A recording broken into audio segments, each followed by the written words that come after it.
안녕하세요 여러분, 도키와 미국 주식 채널 것을 환영합니다. 오늘은 구독자님의 요청에 따라서 트레이드데스크라는 기업을 리뷰해 보도록 하겠습니다.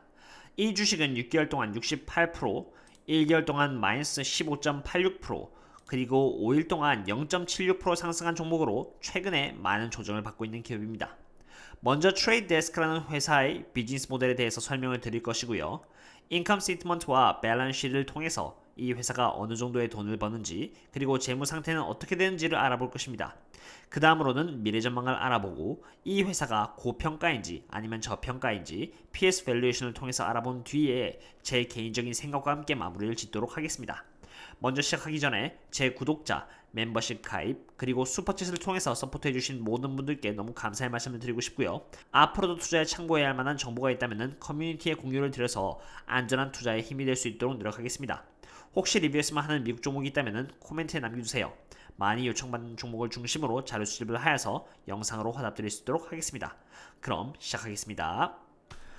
시작해보도록 하겠습니다. 트레이드데스크는 어떤 역할을 함으로써 수익을 벌어들이는지 한번 알아보도록 하겠습니다. 먼저 트레이드데스크는 고객과 광고주를 이어주는 중간 역할을 한다고 보시면 됩니다. 예전에는 컨테이너라고 해서 광고가 배치되는 곳이 있었고요.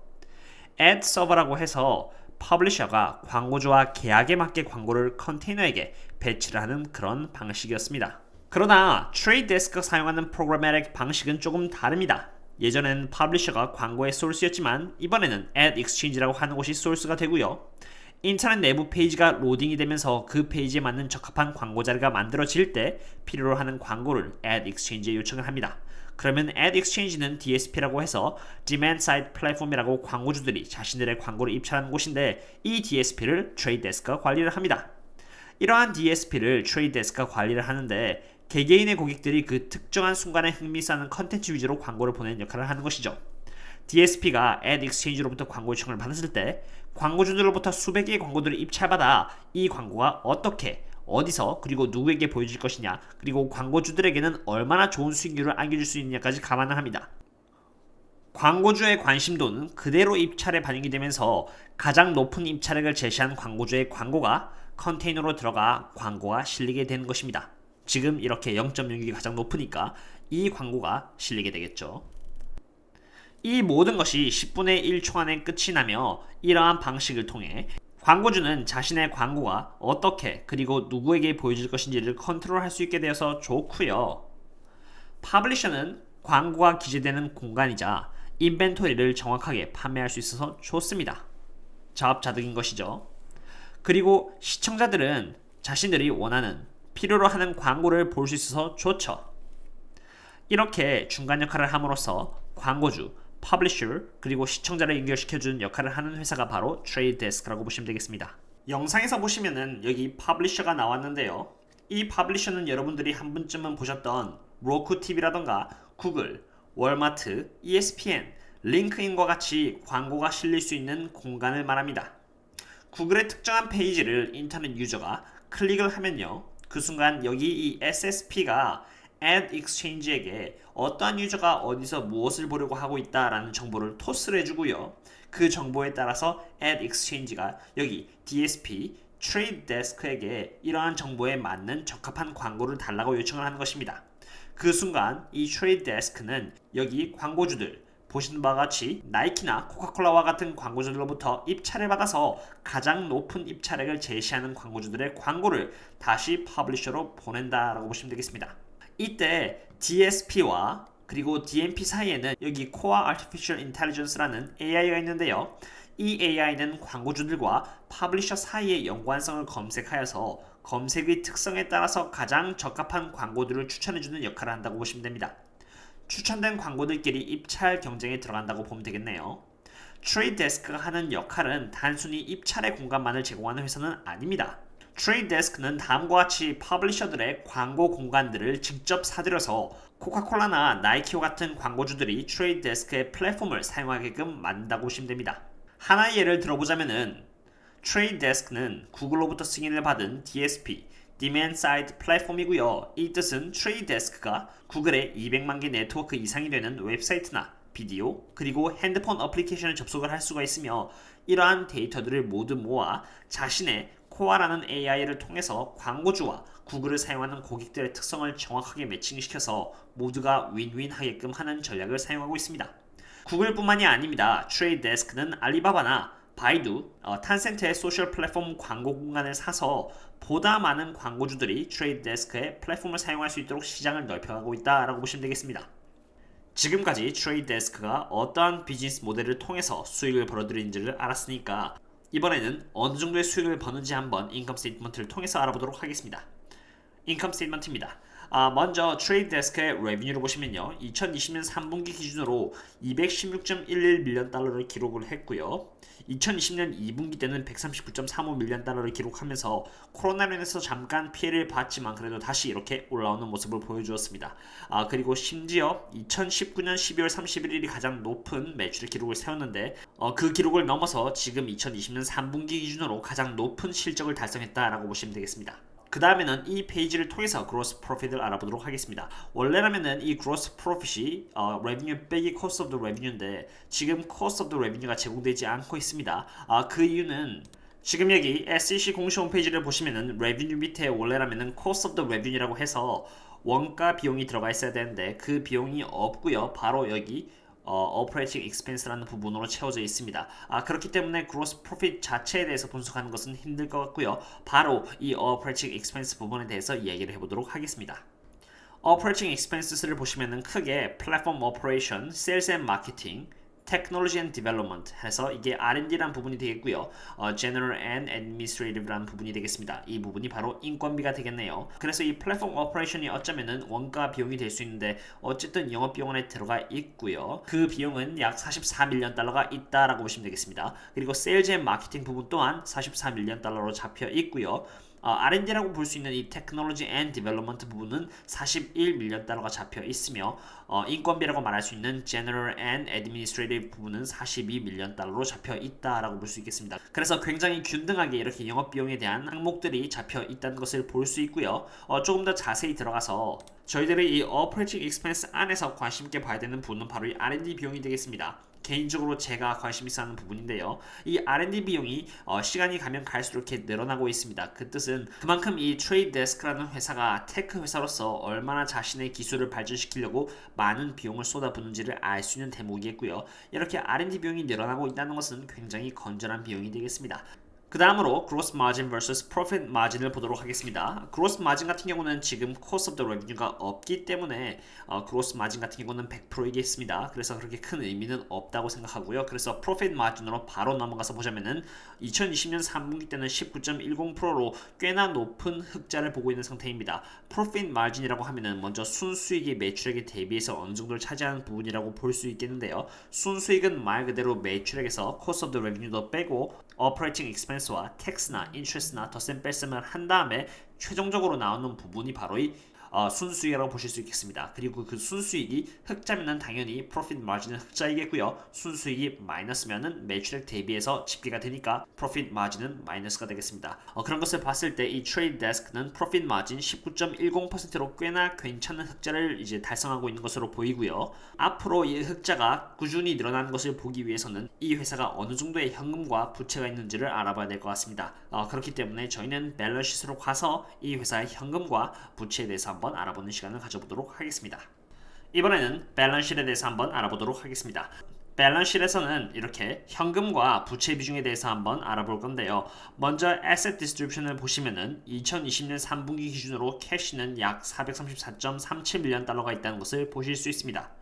그리고 current investment로는 122.91밀리언 달러가 있는데 이 부분은 언제든지 현금화로 할 수 있는 그런 투자된 부분이라고 보시면 되겠고요. 이 회사가 가용할 수 있는 자산은 122 더하기 434 해서 약 550밀리언 달러로 가용할 수 있는 현금이 있다라고 보시면 되겠고요.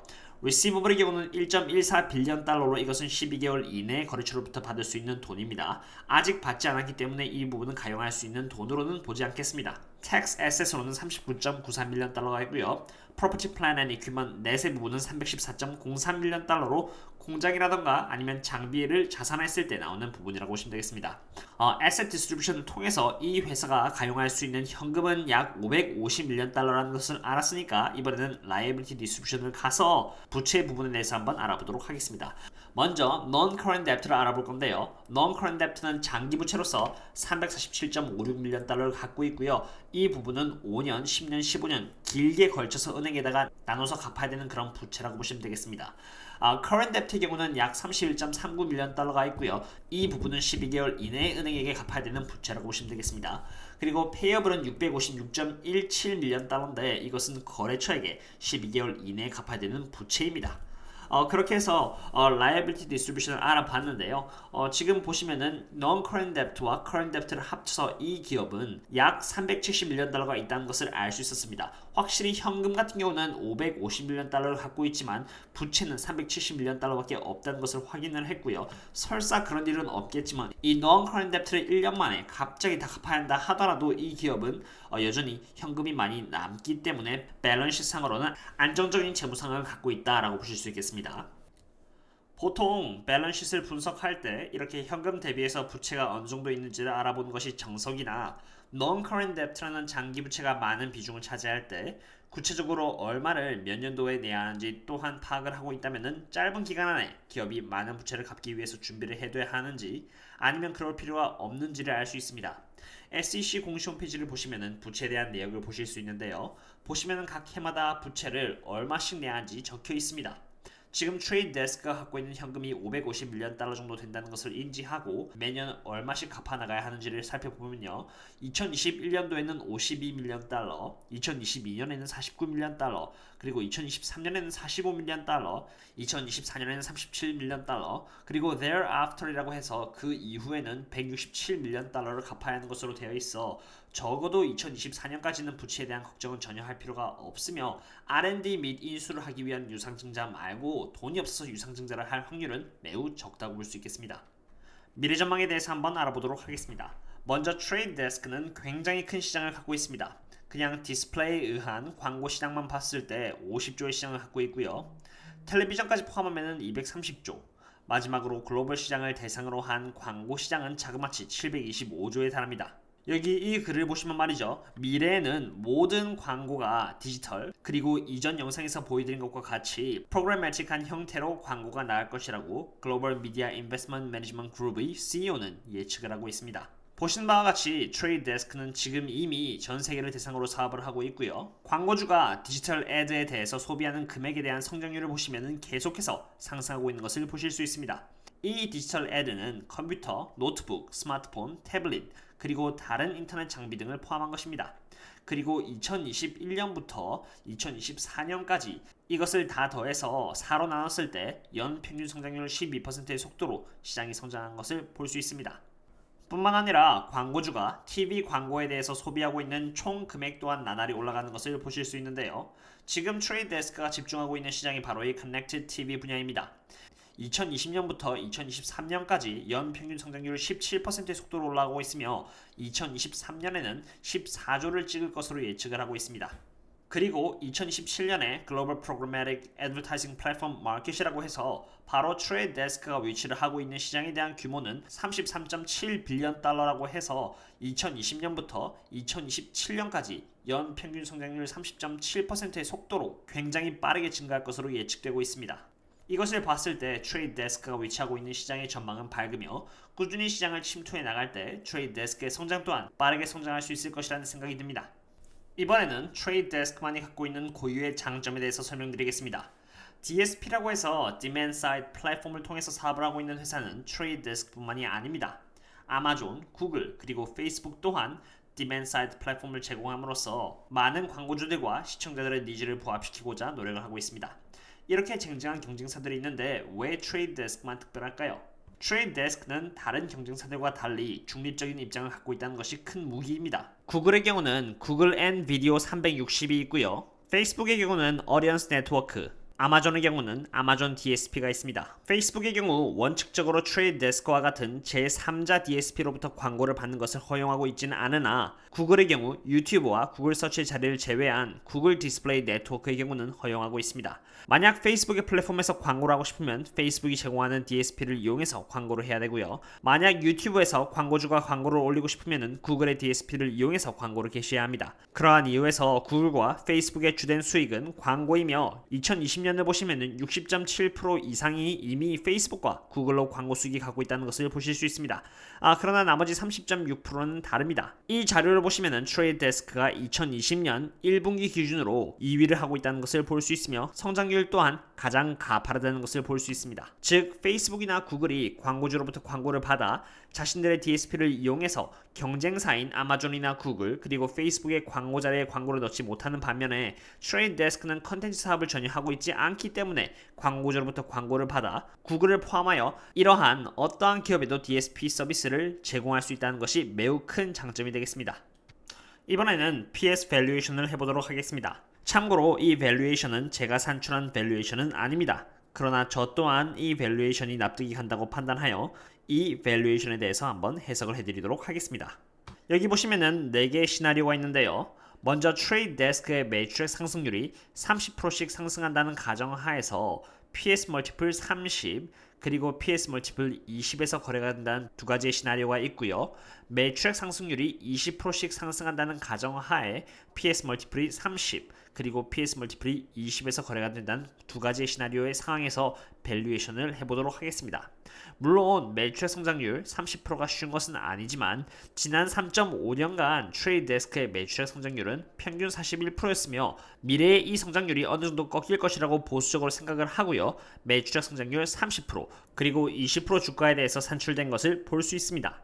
가장 불리시한 시나리오인 매출액 성장률 30%에서 PS 멀티플이 30인 경우에는 2025년의 주가가 1622달러까지 성장할 수 있는 반면에 가장 베어리시한 시나리오라고 할 수 있는 매출액 성장률이 20%인 상황에서 프라이스 세일즈 멀티플이 20에서 거래가 될 때는 724달러로 지금 779달러보다 조금 더 내려가겠습니다. 지금 779달러라는 이 순간에서 보면은 트레이드 데스크는 굉장히 고평가되어 있는 것을 볼 수 있겠지만 원래 주식이라는 게 미래에 좋은 것을 앞당겨서 반영을 하는 것이고 2025년까지 장기 투자를 한다고 했을 때 가장 안 좋은 시나리오가 아닌 이상은 이 주식은 최소 1000달러까지 이상은 갈 수 있을 주식이라는 것을 알 수 있었습니다.